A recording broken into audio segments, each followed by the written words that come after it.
Deixa eu ligar aqui a gravação. Começou. Pois sim.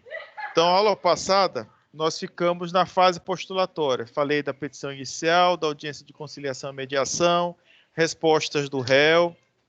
E agora vamos tratar da última parte da fase postulatória, que é a impugnação, a chamada réplica. Quando é que se dá a réplica e entrar de fato na fase de saneamento que nós vamos encerrar hoje.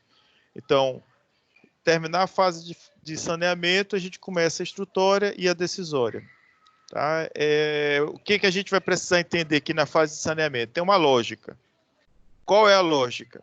A lógica é que houve uma preparação inicial do processo, a petição inicial começou o processo, tentou-se fazer uma conciliação, o réu se defendeu, ele se defendeu da forma que ele considera a defesa dele, e agora o juiz pode dar ou não a réplica ao autor.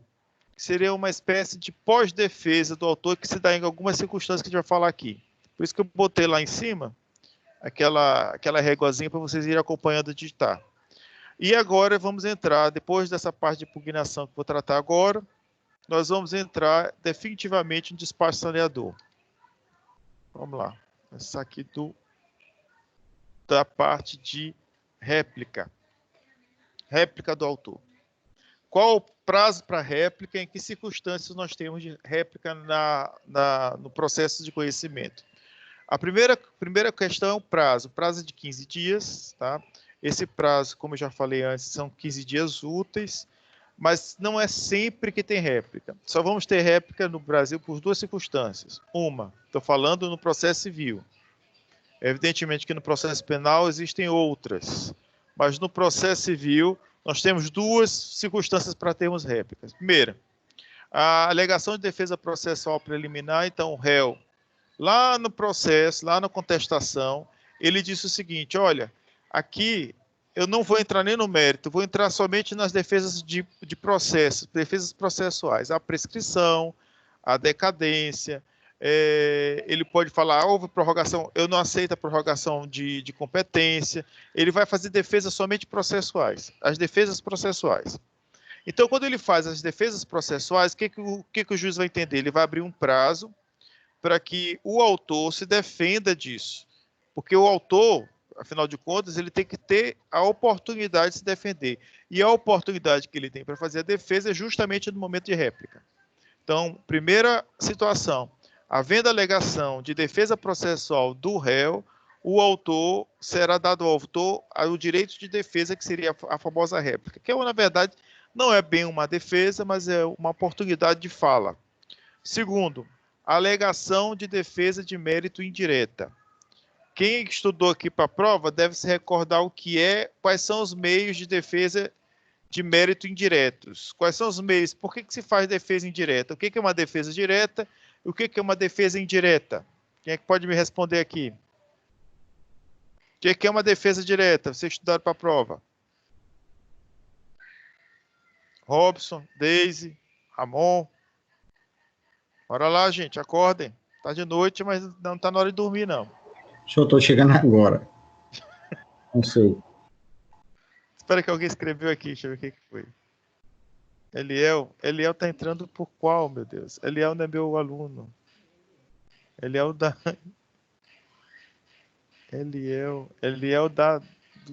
do período Só um instantinho, deixa eu ver se resolve esse negócio aqui de papo. Oh, meu Deus do céu, pessoal.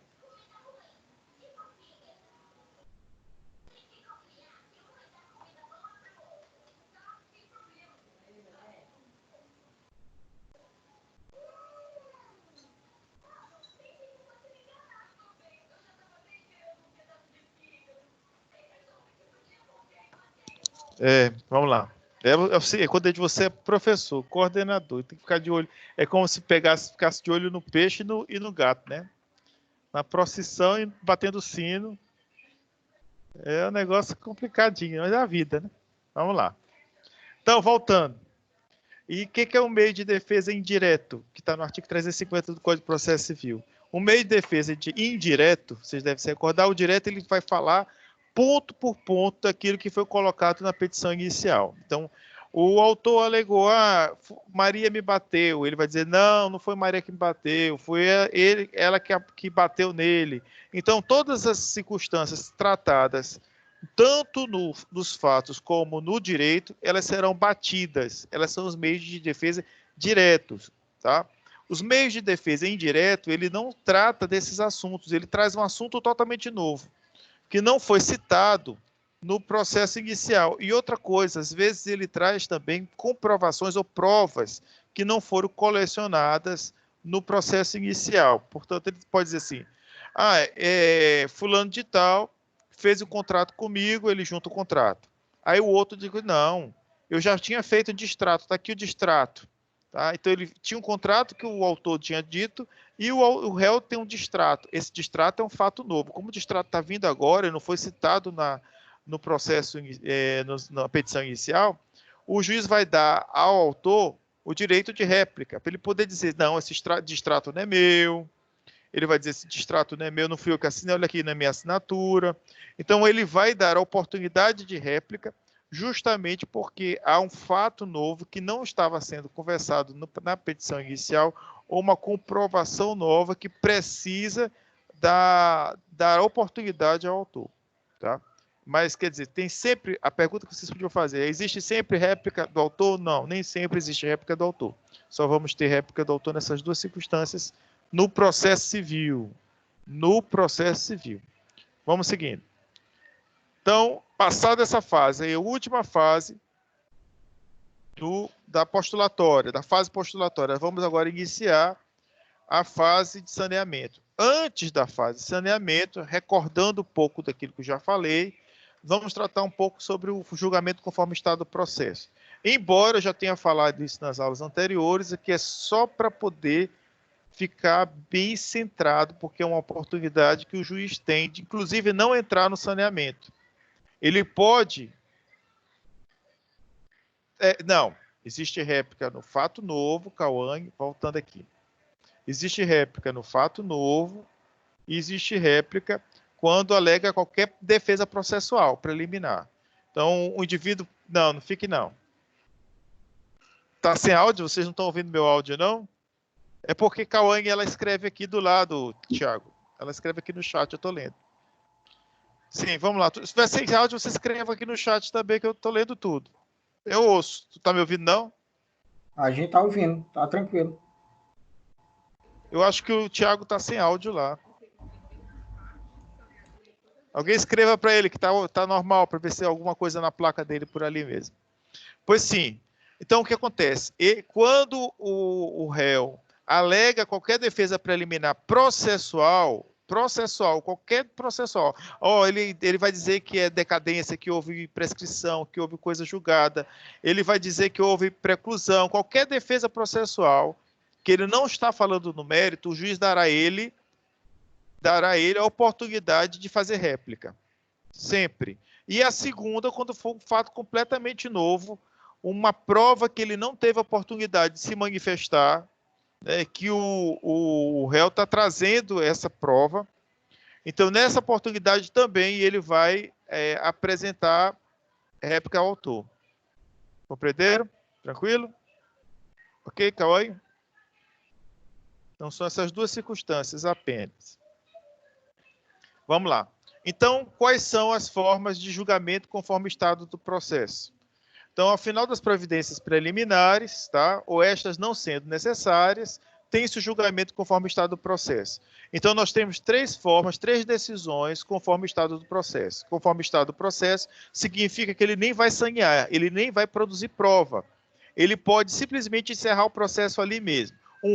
Ele faz a extinção do processo, extinção mesmo do processo. Essa extinção pode ser com julgamento do mérito ou sem julgamento do mérito. Vou falar de ponto por ponto, não se preocupem não. Terceiro, ele faz o julgamento antecipado do mérito. Ele pode fazer o julgamento antecipado do mérito inteiro, ou ele pode fazer o julgamento antecipado só de uma parte do mérito. Ou terceira, ele faz o que nós chamamos de saneamento e organização do processo, que é o que a gente vai falar hoje, em último momento.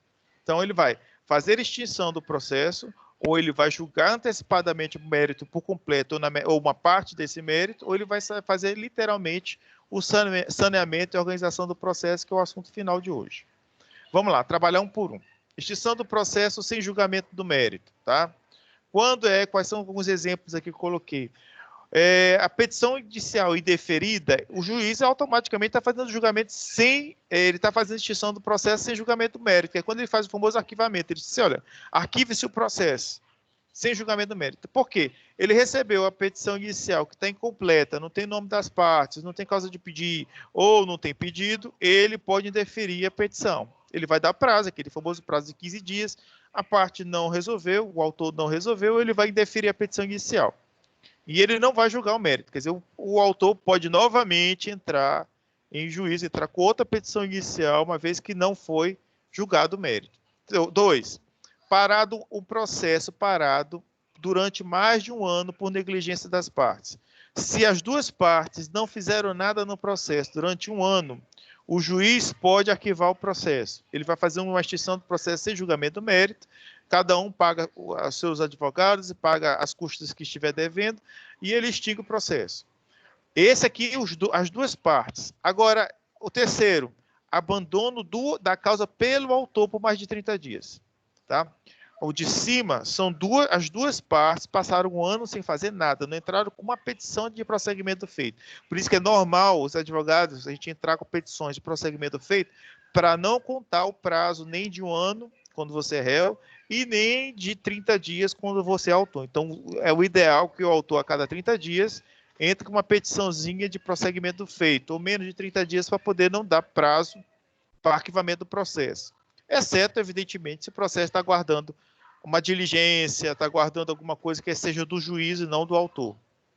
Então, vamos lá. O autor abandonou o processo por 30 dias, o juiz pode arquivá-lo sem julgamento do mérito. Quarta oportunidade, a ausência de pressupostos processuais. Quais são os pressupostos processuais? Vamos lá, você não é advogado, deu entrada no processo, está faltando o pressuposto processual, não tem que ter capacidade postulatória. Outro, vamos lá, tem vários pressupostos processuais, tá? Outro pressuposto, que você esteja pedindo no seu nome para direito seu. Se não tem pressuposto processual, é sem julgamento do mérito, o juiz vai mandar arquivar o processo. Voltando, então, com a ausência de qualquer dos pressupostos processuais, aquilo que vai anteceder o processo, quer dizer, eu tenho que ter vontade, interesse processual. Então, se eu não tenho interesse processual, eu não sou parte no processo, por que eu estou dando entrada em processo que não é meu? Isso não existe. Então, não tem pressuposto processual, o juiz vai arquivar o processo. Outra questão, perempção, litispendência e coisa julgada. Eu já até falei isso 1 milhão de vezes. Isso aqui a gente só está recordando, que foi falado nas aulas anteriores. Isso aqui já falamos até em TGP, mas não custa nada falar de novo. O que é perempção? O que é perempção? Vamos lá, gente. Vamos acordar, gente. Vamos estudar, vamos acordar.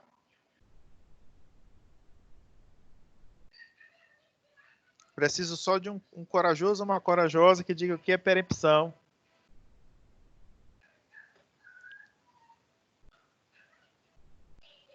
Perempção se dá quando? Perempção se dá quando você perde um ato processual e a perda desse ato processual implicará em extinção do processo. Vamos imaginar o seguinte, você deu entrada, no processo de trabalho é até muito mais fácil ver perempção com entrada de processo. Você deu entrada e não foi na audiência de conciliação na Justiça do Trabalho por várias vezes, né? Por uma vez, já deu perempção, você tem que aguardar, porque um ato processual é essencial, ele não vai ter, hoje em dia tem, mas não teria não posso chamar assim, nem o sujeito de nada, ele não vai pagar por nada, se ele tiver assistência judiciária, mas ele vai ter que aguardar um prazo para dar entrada no processo novamente. Então, o que acontece quando acontece perempção? Acontece perempção quando eu perco um ato processual essencial, eu perdi esse ato processual, ele passou, e quando ele passa, eu não tenho mais condições de pegá-lo novamente. Já perdi o tempo certo daquele ato. Todos os atos processuais, normalmente, têm seu tempo. Quando a gente está olhando no processo, vocês viram aquela linhazinha. Se eu perco um daqueles atos processuais, eles não voltam mais. Se eu tinha que fazer uma emenda à petição inicial, eu perdi a emenda da petição inicial, eu perdi e acabou, está perempta. Agora eu vou ter que perder o processo, perder que eu digo, o juiz vai arquivar o processo, e aí eu vou ter que dar entrada novamente no processo. Então, os atos processuais, eles têm uma forma e um tempo. Se eu perco esse tempo e esta forma, possivelmente eu serei atingido pela perempção. E aí, quando você atinge pela perempção, você não pode refazer o ato processual. Então, o ato processual perempto, ele pode ser já, inclusive, em alguns poucos casos, em julgamento extinção de processo sem julgamento mérito. Litispendência, você já sabe de milhares de vezes, é quando tem dois processos exatamente iguais, né? Um deu entrada primeiro, o outro deu entrada depois. Esse que deu entrada depois, ele está atingido pela litispendência. Aí o réu pode dizer, olha, esse processo aqui, ele não pode dar continuidade porque tem um outro processo lá em juízo que nós estamos já discutindo os mesmos direitos, mesma causa de pedir, o mesmo pedido, nós somos as mesmas partes. Aí o juiz diz, realmente, está atingido pela litispendência, arquive esse processo. Ou coisa julgada. O processo já teve um processo julgado sobre aquele assunto. Então, aí o autor deu uma de João sem braço, fingiu que não existiu esse julgamento, e aí ele pega e dá entrada novamente no processo. Isso acontece muito. Finge que não aconteceu nada, dá uma de doido, vamos ver se cola. Aí ele diz que não, está aqui, vamos dar entrada novamente. Quando vê, tem coisa julgada, quer dizer, já foi atingido pelo julgamento o objeto do processo. Aí o réu vai falar sobre isso, ou o juiz mesmo já localizou a coisa julgada, ele faz julgamento sem mérito, ele extingue o processo sem mérito. Outra questão, existência de compromisso arbitral. As duas partes fizeram o compromisso de que antes de ensejar qualquer processo judicial, eles iriam resolver por um árbitro, o árbitro fulano de tal, já tinham resolvido quem era o árbitro ou quem era o tribunal arbitral. Quando isso acontece, quando acontece o compromisso arbitral, o juiz mesmo se declara, diz assim, olha, então, já que vocês têm um compromisso arbitral, eu não vou julgar, eu vou extinguir o processo e vocês resolvam lá com o árbitro de vocês. E essa aqui é interessante, a extinção do processo por desistência da ação. A desistência da ação, ela não atinge o mérito. Então, se eu desisto da ação, se for antes da contestação, eu posso desistir da ação, vai ser arquivada tranquilamente. Se for depois da contestação, eu peço desistência da ação, o juiz vai intimar o réu para que o réu também aceite a desistência da ação. O réu aceitou, a ação vai ser arquivada. Mas acontece o seguinte, na desistência da ação, ele pode entrar novamente com o processo. É diferente da renúncia que a gente vai tratar já já. Tá? Na desistência da ação, o autor pode entrar novamente com o mesmo processo lá na frente, desde que não esteja prescrito, logicamente, né? Então, essas são causas de extinção do processo sem julgamento do mérito. Agora, causas de extinção do processo com julgamento do mérito. Está aparecendo para vocês aí? Ok, vamos lá. Uma, decadência e prescrição por uma questão até de lógica. A decadência, assim como a prescrição, retornando para o começo. O que é decadência? Decadência é a perda do direito pelo tempo. Simplesmente alguém dormiu, cachimbo caiu, quando acordou o direito já tinha se extinguido pelo tempo. Quer dizer, ele tinha prazo para entrar, para exigir aquele juízo, aquele direito só podia ser exigido naquele prazo, e ele dormiu, perdeu. Perdeu porque o direito se acabou com o tempo. Então, outra, a prescrição, é a perda da ação pelo tempo. Então, ele tinha o direito de entrar em juízo com aquela determinada ação, naquele prazo, 1 ano, 2 anos, 5 anos, 10 anos, depende muito de que tipo de ação nós estamos falando. Dormiu também, cachimbo caiu, perdeu a oportunidade de ação. O direito existe, a ação que não pode ser mais cobrada. Aquela velha história que a gente vive dizendo, tem gente que é cobrado de dívida, de banco, 5 anos, 10 anos depois, e diz, por que ele ainda continua me cobrando? Porque o direito ainda existe. Mas a ação, espera, deixa eu voltar aqui que o Tiago perguntou lá. A ação não pode ser cobrada, quer dizer, não existe como você cobrar porque não existe a ação, que a ação já está prescrita, mas o direito não decaiu.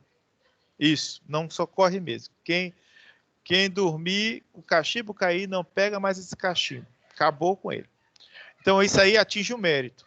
Então, o juiz nem vai, já julga de imediato. Ele atinge o mérito. Então, não tem mais para onde correr. É sentença de mérito. Segunda questão, reconhecimento de procedência do pedido. Isso é o próprio julgamento, né? Extinção do processo em razão do julgamento. Ele está julgando o processo. Ele pode fazer isso de forma rápida, procedente de forma rápida, quando a gente já vai falar disso mais à frente, que é quando não tem mais necessidade de produção de prova, ele pode simplesmente julgar, né? O juiz pode fazer isso, a gente vai falar das circunstâncias. E outra questão também é a transação entre as partes. Transacionar nada mais é do que negociar. Aí chegou Dona Maria, seu João, negociaram, fizeram, vamos fazer o seguinte, vamos fazer assim, assim, assado. Aí eles levam essa negociação para o juiz homologar, o juiz homologa e extingue o processo com o julgamento do mérito. Tá? E a transação é mérito, a transação homologada é mérito, tá? Atinge o mérito. Transacionar, a palavra certa. Renúncia à pretensão formulada na ação ou na reconvenção. Então, voltando, o que é renúncia à pretensão? Nós falamos de desistência anteriormente, agora nós vamos falar de renúncia. A desistência, você pode entrar em juízo à vontade. Na renúncia, você já perdeu, abriu mão do direito.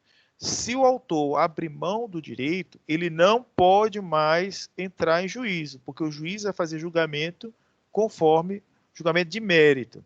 Tá? Ele renunciou, ele abre mão, eu estou cobrando aluguéis aí de uma pessoa.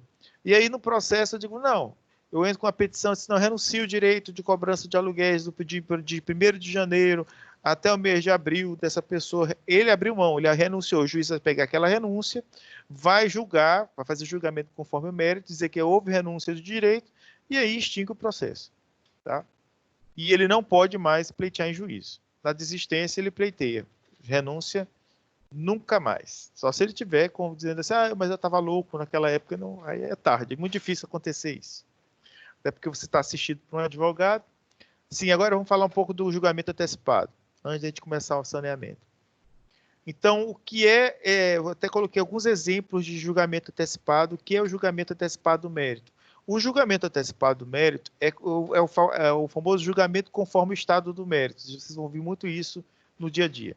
O juiz vai pegar o processo do jeitinho que tiver, depois que houve a contestação, às vezes até a réplica, ele vai olhar para o processo assim, sabe uma coisa? Eu vou julgar logo isso aqui, eu não preciso fazer audiência de instrução. Por que ele não tem mais audiência de instrução? Primeiro, porque ou não há necessidade de produção de novas provas, é só prova documental, estão todas ali, está tudo bem evidenciado pelas provas, então não preciso chamar depoimento pessoal de nome das partes, não preciso de testemunha, não preciso de mais ninguém, então eu vou fazer o julgamento. O juiz vai olhar que o processo está em condições de ser julgado e vai fazer o julgamento sem fazer nenhuma outra instrução. Primeiro ponto. O segundo ponto é quando o réu é revel. O réu revel com efeitos de revelia. Nem sempre o réu revel tem efeitos de revelia. Voltando um pouquinho no passado. Eu estou indo e voltando todo dia hoje. Voltando um pouquinho no passado. Quando o réu é revel e não tem efeitos de revelia. Primeiro fator. Quando é direito indisponível. For questões ligadas à nacionalidade, à paternidade, questões ligadas que não podem ser disponíveis, não são direitos disponíveis do próprio réu. Se ele não pode dispor desses direitos, então ele não será alcançado pelo efeito da revelia. Então, segunda questão.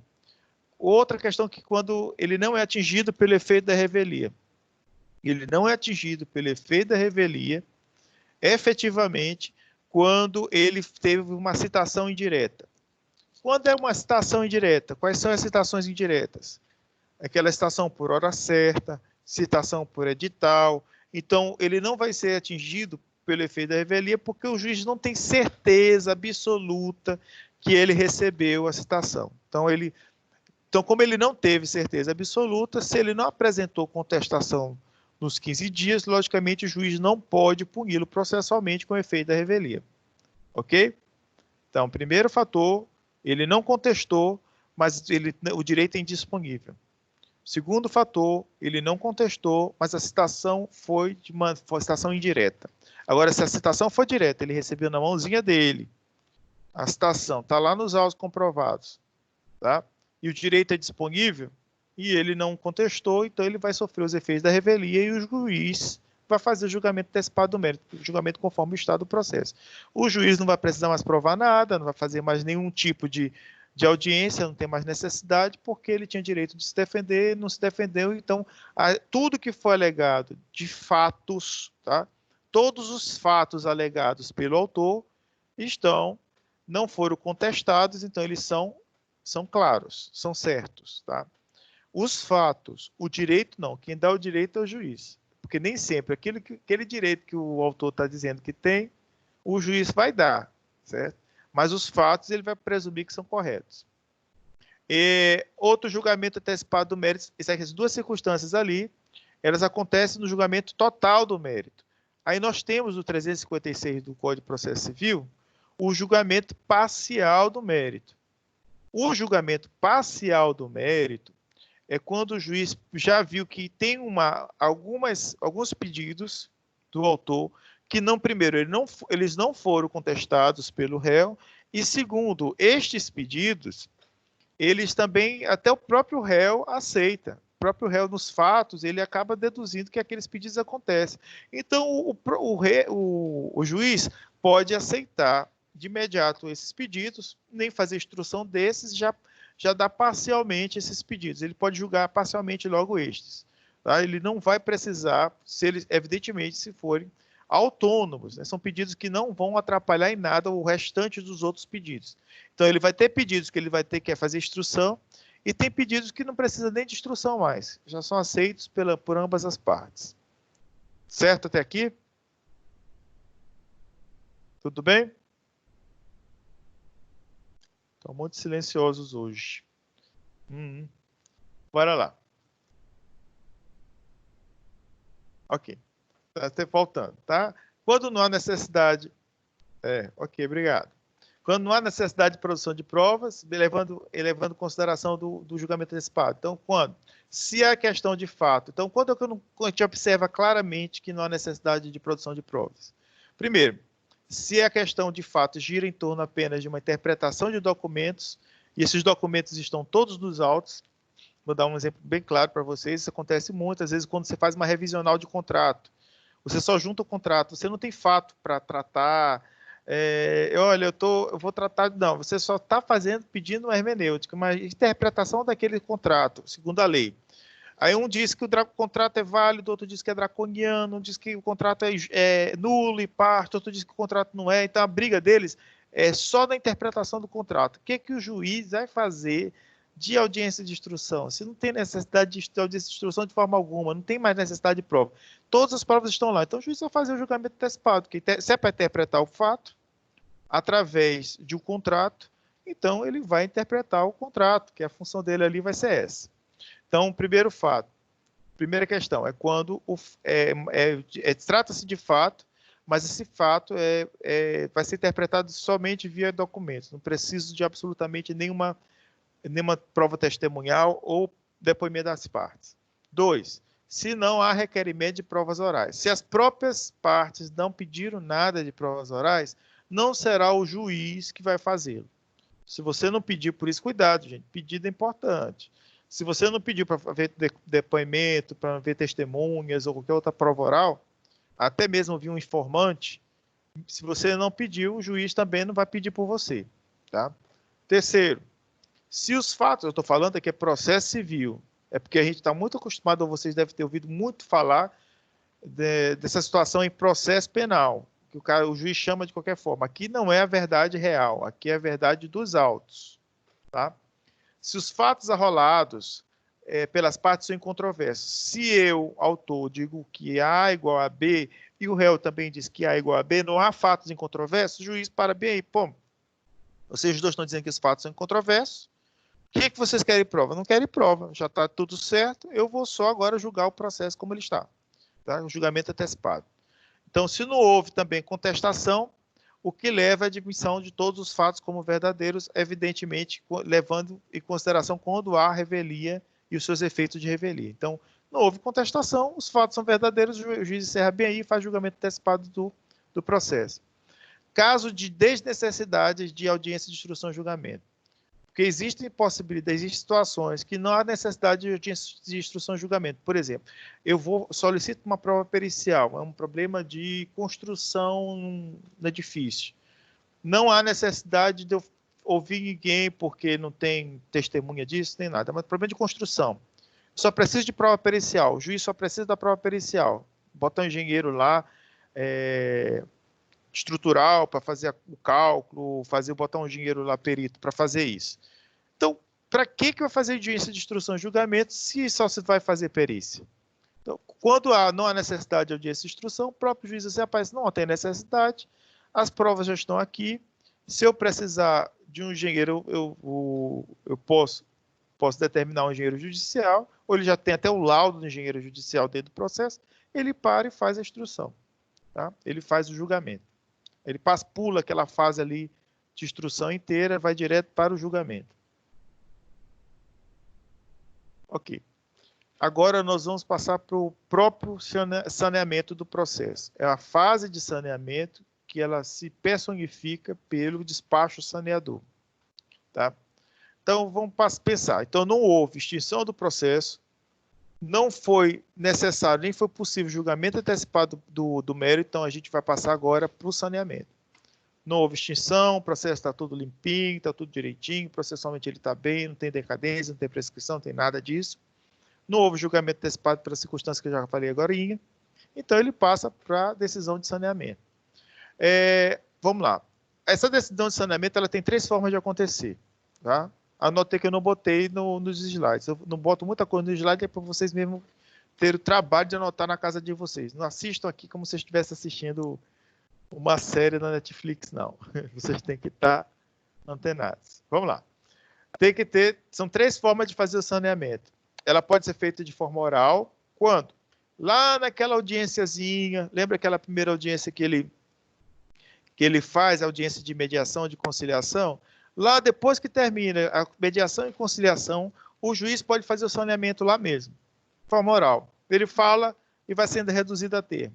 Que eu vou mostrar aqui com um saneamento aqui daqui a pouquinho no final.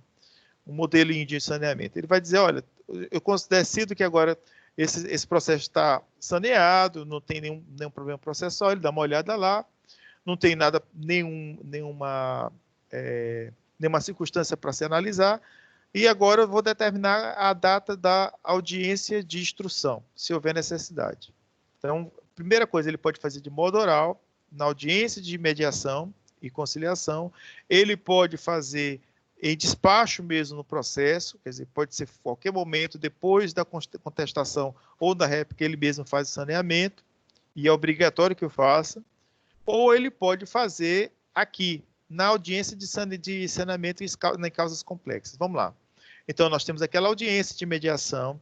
Quando o juiz pega um processo que tem uma causa muito complexa, muitos pedidos, um processo que exige do juiz, que são muitos pontos controversos, ele pode marcar uma audiência de saneamento.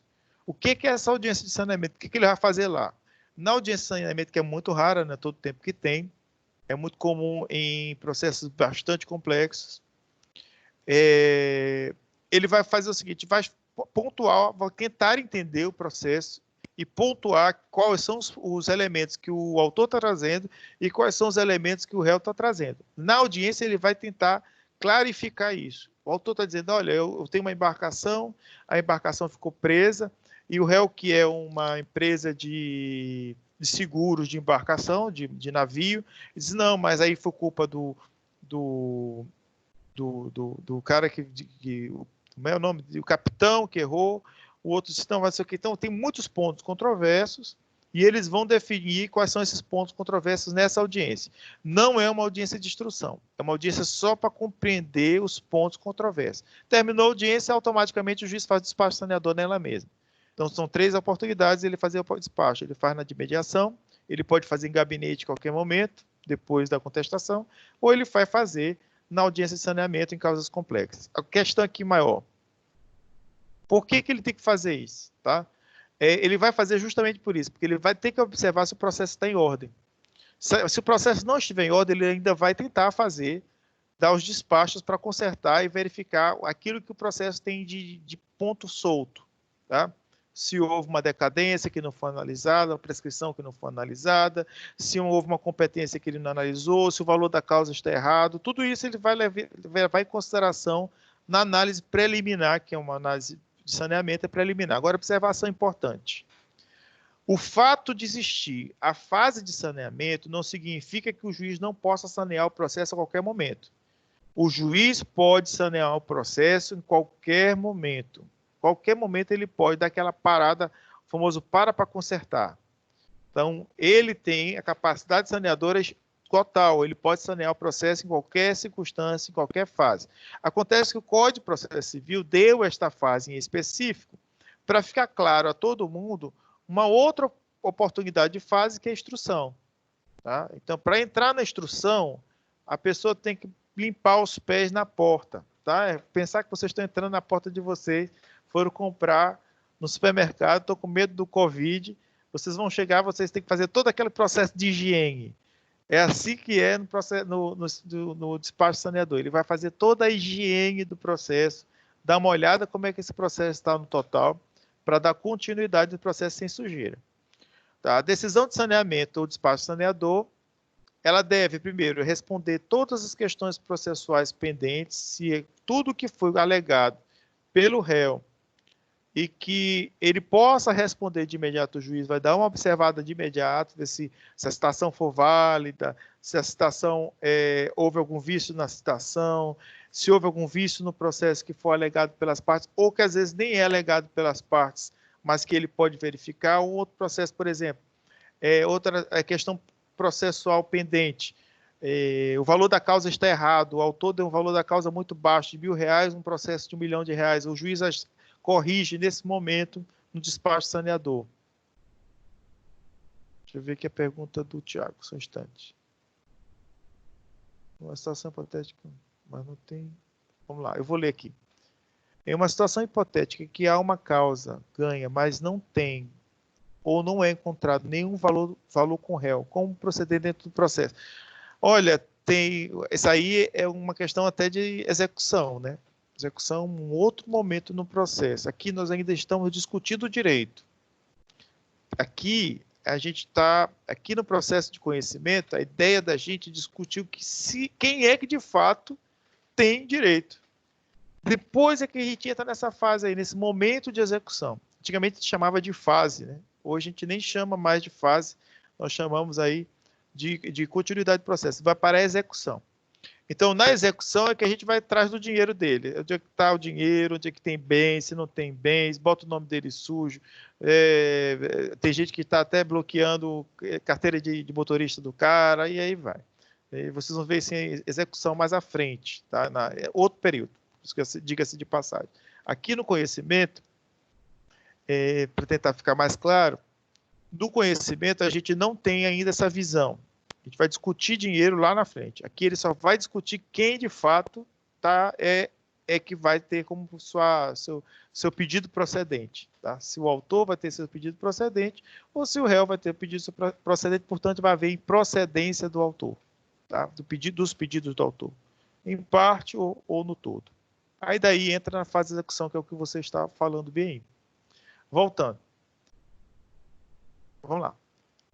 Decisão de saneamento da organização deve, primeiro, ter questões processuais pendentes. Qualquer questão processual pendente vai ter que ser observada agora. Delimitar as questões de fato. É a hora que o juiz vai dar uma olhada nas questões de fato que o autor disse, que o réu disse, e vai dizer, olha, o autor disse que Maria bateu em João e o réu disse que o João que bateu em Maria. Então, ele vai botar os dois, um na cara do outro, e tentar fazer aquela famosa careação, mas uma careação dentro do processo. Tá? Então, nesse momento, ele vai botar todas as questões de fatos alegadas pelos dois lados, sem decidir. Ele não está decidindo nada, ele está só pontuando aquilo que ele considera mais importante. Por que ele vai fazer isso? Porque ele pode fazer o que nós chamamos de distribuição do ônus da prova. Se o autor alega que Maria bateu no João, o autor tem que trazer as provas que ele alegou que Maria bateu no João. Então, ele diz assim, dessa sua afirmação, autor, traga as suas provas. Aí ele vai dizer para o réu diz assim, não, mas foi o João que bateu na Maria. Você está dizendo isso, então que o réu traga as suas provas. Então a ideia é, quando o juiz faz o levantamento dos fatos, ele automaticamente está impondo essa parte que está alegando a oportunidade de provar os seus fatos. Tá? Quem vai ganhar é quem provar melhor. Então, terceiro ponto, delimitar as questões de direito. É a hora que ele, depois que ele pega as questões de fato controversas, né? Porque tem questões de fato que nem são controversas. Às vezes a discussão não é fato, a discussão às vezes é direito. Então ele vai fazer o levantamento do que eles alegam no direito. Tá? O outro vai dizer assim, eu não vou pagar pensão alimentícia para Maria. Por quê? Porque Maria vive muito bem. O outro diz assim, não, você deve pagar a pensão alimentícia para Maria porque você é muito rico e Maria já ela ficou desempregada porque você pediu para ela ficar desempregada. Então, são questões de direito para saber quem é que vai pagar e qual a circunstância de direito para pagar aquilo. Vamos lá. Então, nesse momento aqui, Tiago, eu vou já mostrar um fato aqui. Foi até interessante perguntar, porque eu vou falar a partir da próxima aula da teoria geral das provas em processo civil. Aí eu vou falar sobre isso aqui. Quais provas admitidas no processo civil, se vídeo, se foto. A gente vai falar todos esses tipos de prova e como é que elas são concebidas no processo civil. Muito interessante. Mas o que eu quero explicar aqui primeiro é que o juiz vai atentar para os pedidos de prova que já foram colocados na petição inicial e na contestação. Ele vai linkar, vai dizer assim, olha, vocês pediram para fazer prova testemunhal. Vocês arrolaram, que eu vou já falar, vocês arrolaram o rol de testemunhas. Eu vou intimar essas testemunhas. O juiz, se vocês pediram para fazer depoimento pessoal, vocês colocaram lá, depois dia tal, a gente vai fazer esse depoimento pessoal. Então, tudo que já foi pedido, ele vai deferir ou indeferir. Ele pode indeferir provas? Pode, quando a prova fala lá na frente, teoria geral da prova. É uma prova que está ali só para fazer graça, é uma prova que tem vazia, que é chamada... palavras subiu da minha cabeça. Pois sim, essa prova que não tem nenhum sentido de estar ali, ele vai indeferir de imediato. Tá? Outro, designar, se necessário, audiência de instrução e julgamento. Essa audiência pode ser uma, pode ser duas, pode ser 3, depende da quantidade de pessoas a serem ouvidas e do tempo que for necessário para a coleta dessas informações. Lembrando, testemunha é prova, então a audiência de instrução e julgamento tem essa função, muitas vezes, de ouvir testemunhas. Vocês vão ver que tem mais do que isso, que nas próximas aulas a gente vai evoluindo mais nesse assunto. Ok, então o que acontece com a dinâmica do ônus da prova? Então, quando eu disse definir a distribuição do ônus da prova, nós vamos definir dois fatores, tá? Lembrando que, às vezes, a prova que eu preciso, que o processo precisa, lembrando que o processo é público. O juiz vai tomar uma decisão num processo público, embora as partes, os particulares tenham ajuizado, né? Então, há uma dinâmica no ônus da prova. Às vezes, pode acontecer de eu precisar, eu como autor, de um documento que está com o Natanael, com o Robson, né, com o Feijó. Eu vou precisar de um documento que está com o Ramon. E aí, o que acontece? Quando eu digo isso, uma parte da prova que eu preciso estar com outra pessoa, o juiz pode considerar isso que a gente chama de carga dinâmica. Ele vai dizer que, em razão do princípio da cooperação, o Robson vai ter que juntar essa prova nos autos. Apesar de eu estar alegando, eu não tenho, é impossível que eu apresente, porque está na mão de outra pessoa. Em razão disso, o próprio juiz determina que esta pessoa que está com essa prova, com este documento, com essa fotografia, com esse vídeo, apresente em juízo. Vamos imaginar a seguinte situação. Isso aqui acontece muito em ações indenizatórias. Aí eu vou aproveitar o que o Thiago falou bem ali. Você entrou lá na Americanas, né? Deus livre, mas alguém entrou na Americanas. Um João qualquer entrou na Americanas, e aí houve um assalto na Americanas, não teve proteção, o João levou uma bala perdida e ficou sem movimento na perna. Que entrou com uma ação indenizatória, dando morais, dando materiais, até lucro cessante, porque por causa disso ele não conseguiu trabalhar e tal, a conversa toda é grande. Ele não tem acesso a esse vídeo. Quem é que tem esse vídeo? É a própria Americanas. Então, o que o juiz vai determinar? Ele vai fazer, por carga dinâmica do ônus da prova, ele vai inverter. O ônus da prova é de quem alega, mas ele vai inverter e dizer, epa, você, Americanas, traga esse vídeo aos autos. Tá? Você traga esse vídeo aos autos.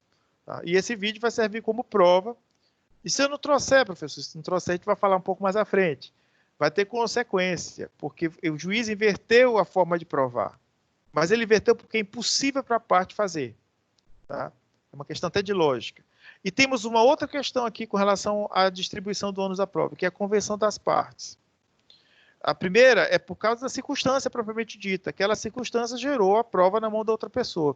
A segunda é porque as partes convencionaram que naquele tipo de processo, isso acontece muitíssimo em processos com contrato internacional, naquele tipo de processo, quem deve provar é fulano de tal. Eles inverteram, eles fizeram isso na convenção deles, no acordo, no ajuste, no contrato deles. No contrato de arbitragem, às vezes, ou no contrato deles, eles inverteram e disseram assim, neste processo, convencionamos que fulano de tal que vai apresentar a prova. Eu posso até afirmar, mas fulano de tal que apresente a prova dizendo que não é. Tá? Isso é possível. Às vezes acontece porque, por exemplo, o contrato não está na minha mão, o contrato está na mão da outra parte, e por ela estar na mão da outra parte, a gente já convenciona que quando precisar do contrato, esta parte vai trazê-lo aos autos. Tá? Porque está na mão dele, por qualquer motivo, não sei. Aí, essa parte vai trazê-lo aos autos. Já convencionamos. Então, o juiz já vai dizer assim, para dar uma convenção de vocês aqui, dizendo que fulano de tal que vai trazer, então vamos esperar fulano de tal que traga. Porque vocês já convencionaram ali no contrato. Deixa eu ver aqui, pergunta do Tiago. Gostando de ver.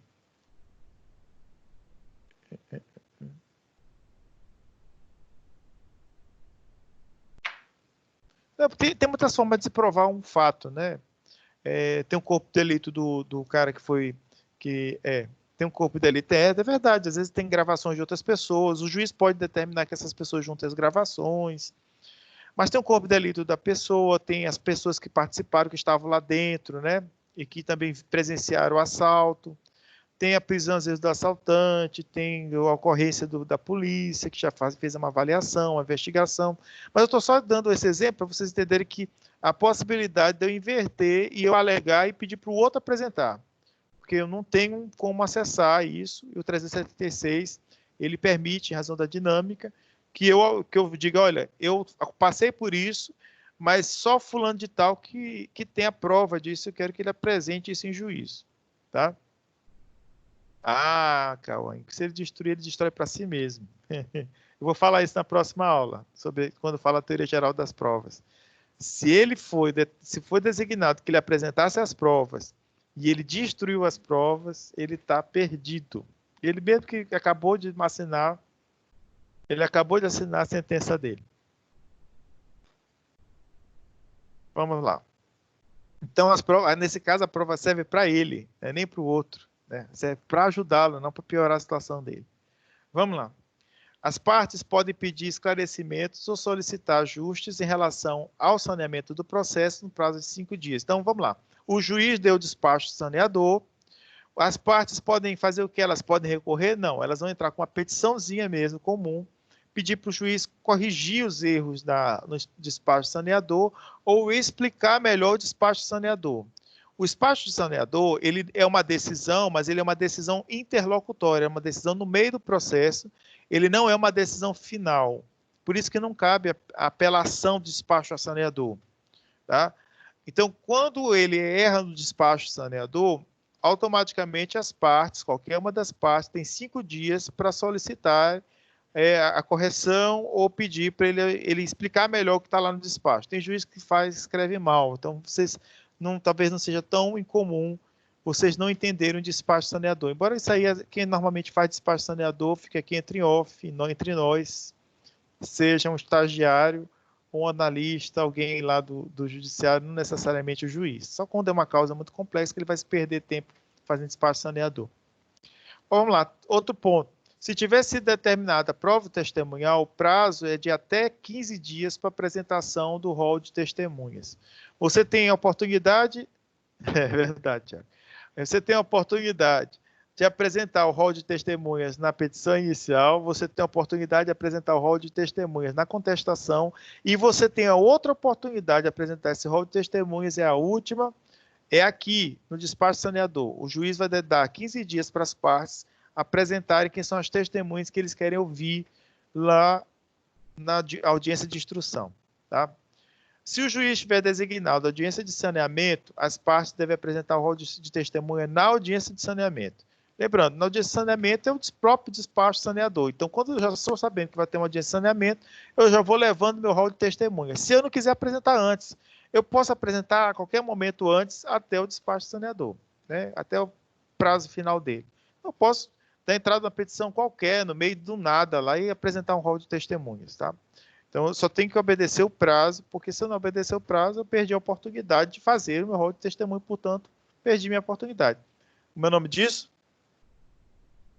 Perempção. Perdi o ato, perdi a oportunidade, não volta mais. Então, perdi o ato, não voltei mais outra oportunidade. Vamos lá. Então, o que é o saneamento? Fazendo uma análise geral. O saneamento ou o despacho saneador, o saneamento é materializado pelo despacho saneador. Então, o despacho saneador é uma decisão interlocutória, ela não é uma decisão final, é uma decisão no meio do processo. É como eu estivesse conversando com alguém e fizesse uma interlocução, me metesse no meio da conversa. É mais ou menos isso. O processo está andando, o juiz pega e entra com uma decisão interlocutória no meio. Consiste no juízo positivo de admissibilidade. Toda vez que ele sai com o despacho saneador, ele está dizendo: eu estou verificando que o processo está limpo. Ele faz um juízo positivo da ação. A ação está admitida e válida. Ele vai sempre colocar isso. Eu vou mostrar um despacho saneador, vocês vão ver que todos eles se colocam essa expressão. Então, a admissibilidade da ação e ela é válida. Então, ele não está fazendo julgamento de pedido de ninguém. Ele está dando uma olhada na ação como um todo. Tá? E é o julgamento conforme o estado do processo. O juiz pode fazer o julgamento naquele primeiro momento no despacho saneador. Ele diz: epa, estou vendo que não tem necessidade de instrução. Aí no despacho saneador eles estão agora, encerram a fase de instrução e iniciam, que venha a decisão, que venha a fase decisória, ele pode iniciar a fase decisória para julgar o processo mais à frente. Então ele pode encerrar bem ali a instrução, porque pode dizer que não precisa de instrução. No espaço saneador ele pode acordar e dizer: epa, não precisa de instrução, vou fazer logo o julgamento conforme o estado do processo. Aqui alguns dois exemplos de espaço saneador. Um aqui, uma ação de cobrança. Uma ação de cobrança aí com valor, deve ser um valor acima de 60 salários mínimos, porque ele é um despacho um pouquinho mais detalhado, mas vocês veem que a outra também de salários com menos de 60 salários mínimos, mais ou menos parecido. Olha aqui como acontece. O item 1, vocês estão vendo lá: autos, ação de cobrança, autor, réu, vistos, etc. Item 1, por ocorrer as condições da ação e os pressupostos de desenvolvimento válido e regular do processo, declaro saneado. Então, imediatamente ele diz: olha, está tudo correto na ação, as condições aconteceram, tem partes, tem tudo, está tudo corretíssimo, tem interesse, não tem mais nenhum problema processual a ser resolvido, os pressupostos estão válidos e desenvolvidos de forma correta, eu vou considerar saneado o processo. Não tem nada mais para resolver com relação a isso. 2. Defira a produção das seguintes provas. Ele foi analisar os pedidos de prova do autor e do réu. A letra A, depoimento pessoal das partes. Letra B, testemunhal, cujo rol, se não já foi depositado, seja procedido em 20 dias. Ele deu 20 dias, podia ter dado 15, que o mínimo é 15. Em 20 dias, a contada a intimação deste despacho. Ele pode dar mais tempo? Pode. Ele pode, imagine que você tem um processo com 5, 6, 10 partes, ele pode aumentar o prazo aí à vontade, o juiz que vai determinar o prazo segundo a razoabilidade, mas o mínimo que ele vai dar é 15, certo? Aí o terceiro ponto, que acontece normalmente no despacho sanador, que tem que acontecer, ele designa a audiência de instrução, está ali a data da audiência, o horário da audiência, e aí o quarto ponto, intime-se, porque todo o processo, lembrando, a intimação é necessária, porque aí vai começar a contar o prazo para depósito do rol de testemunhas. Aí eu peguei um outro despachozinho aqui, de um juizado especial, vejo que é praticamente a mesma coisa, vistos para despacho saneador. Ante a presença dos pressupostos de constituição e desenvolvimento válido do processo, bem como das condições da ação, declaro, é uma declaração, o efeito saneado. O efeito saneado. Diga, vai perguntar. Professor, diga. Se no no caso eu como advogado, dependendo o autor do processo, e de repente uma testemunha crucial dentro do processo não vier no dia do julgamento, no dia Do instrução. Da instrução, desculpa, isso, da instrução. A gente vai melhorando, é assim mesmo, Tiago, é assim. Se tiver algum problema, alguma coisa que não vai poder vir a testemunha crucial que eu tenho para dentro do processo, eu posso pedir o adiamento do processo? Não, é o seguinte, foi uma boa pergunta. O que acontece é o seguinte, a audiência é um ato que ela tem a intenção de formar este convencimento do juiz. Quando você apresenta um rol, é até interessante porque eu vou começar a explicar uma outra coisa que eu precisava explicar e você me fez lembrar. Quando você apresenta um rol de testemunhas, o rol da testemunha não é sua testemunha. É a testemunha do juiz. Tanto que o juiz pode intimar as testemunhas. Se você solicitar, ele intima as testemunhas. E elas são obrigadas a ir e falar a verdade. Não interessa se você está apontando a testemunha, se a outra parte... Todas as testemunhas são obrigadas a falar a verdade, tá?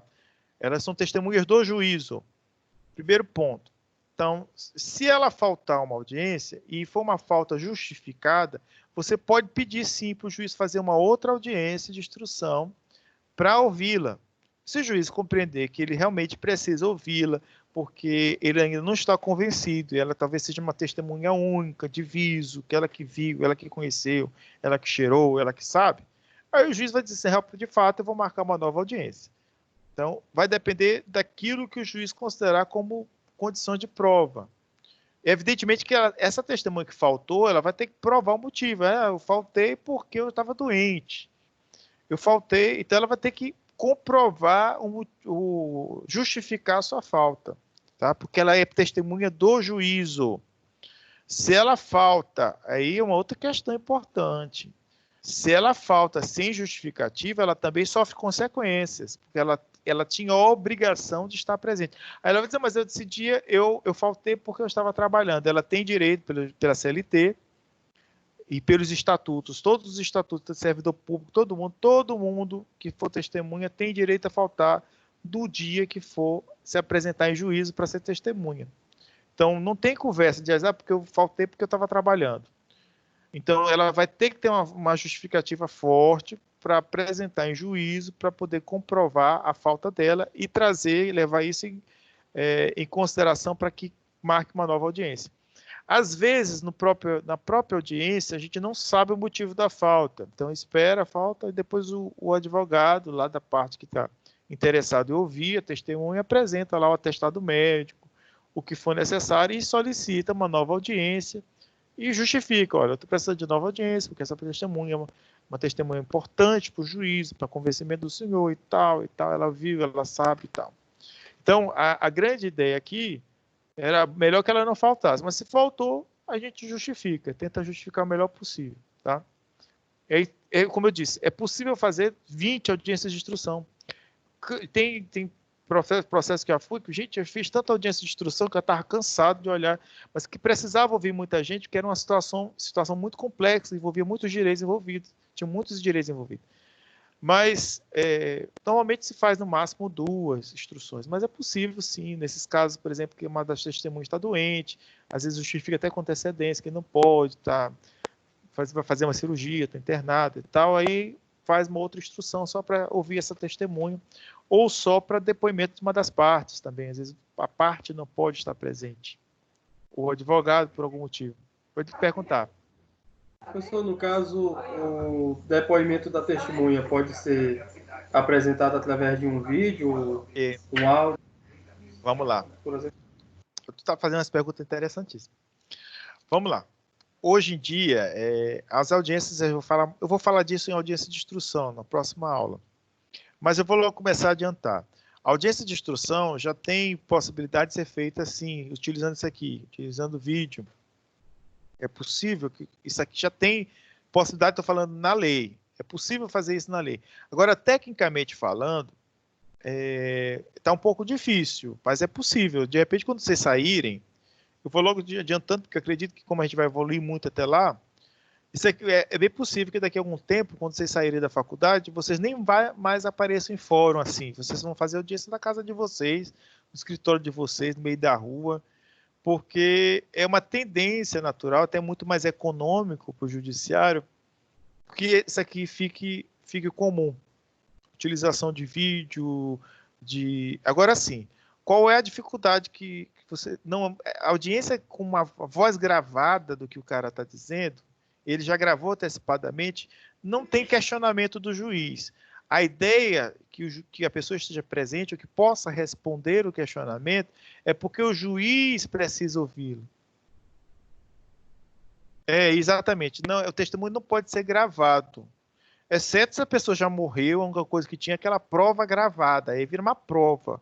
Não é um testemunho. Essa é a pequena diferença. Tem que ser ao vivo, o juiz tem que questionar. Inclusive, quem faz a pergunta é o juiz. Não é a parte, não sou eu o advogado que faço a pergunta. Eu pergunto para que o juiz faça a pergunta. Inclusive, ele pode deferir uma pergunta minha.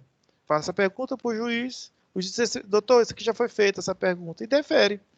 E não faz a pergunta para a parte não responde, porque ela é testemunha do juízo.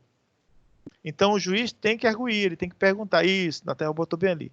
O juiz tem que questionar. Então, se você grava, você tira do juiz, ela não é mais testemunha, ela está ali como prova. O áudio dela vai virar uma prova nos autos, mas é uma prova que vai ter que passar tese, pode passar por perícia. Se está ao vivo, o juiz está olhando a pessoa lá, ela se identifica, é uma outra questão. Deu para entender mais ou menos? Mas a pergunta foi muito boa, muito pertinente. Mais algum questionamento? Alguma coisa? Tranquilo? Ótimo. Assim, vou só parar aqui o vídeo, que eu tenho umas coisas para conversar com vocês. Isso aqui foi a aula de hoje, né? Mas não sai ainda não, espera aí. Tem que falar um pouco das provas de vocês.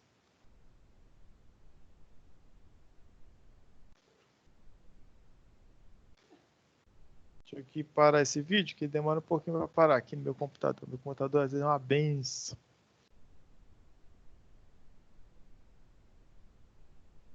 Ele não quer parar, né? Oxe, zangado.